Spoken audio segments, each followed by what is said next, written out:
Kryetari i Partisë Demokratike Sali Berisha ka reaguar për disa prej zhvillimeve të fundit politike, duke nisur me incidentin e regjistruar në pikën kufitare të Qafthanës, ku 3 deputetë të koalicionit shqiptar vlen në Maqedoninë e Veriut, deklaruan se nuk ju lejua hyrja në Shqipëri.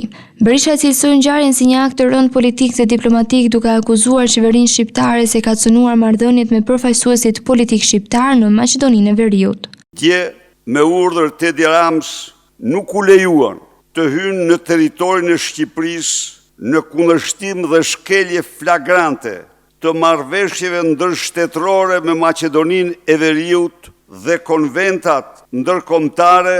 3 deputet të koalicionit partive shqiptare në Maqedoninë e Veriut vlen, që të 3 me pasaporta diplomatike. Ata u trajtuan dhe u ndaluan sikur të ishin terroristë, armiq të kombit shqiptar dhe jo deputet të nderuar, përfaqësues të shqiptarëve në Maqedoninë e Veriut, shqiptarëve të Maqedonisë Veriut dhe qytetarëve të këtij vendi. Koalicionit vlen dhe të gjithë deputetëve të tij, Partia Demokratike dënon me forcën më të madhe këtë akt të shëmtuar të Edi Rams dhe ministrit të tij kukull antishqiptar të brendshëm.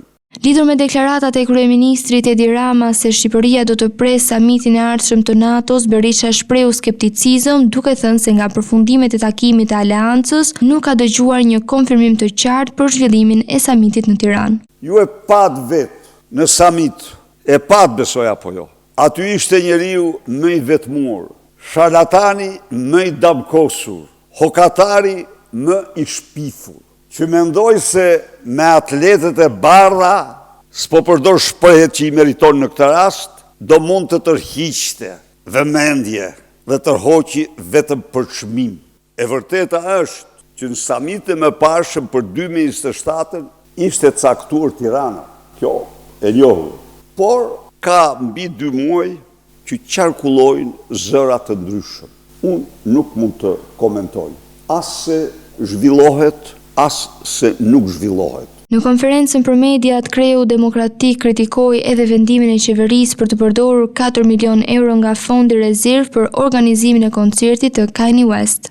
Fondi rezerv i Këshillit Ministrave përdoret vetëm në emergjenca kombëtare, por Edi Rama ka shtruar fondin rezerv në llogarinë e tij personale.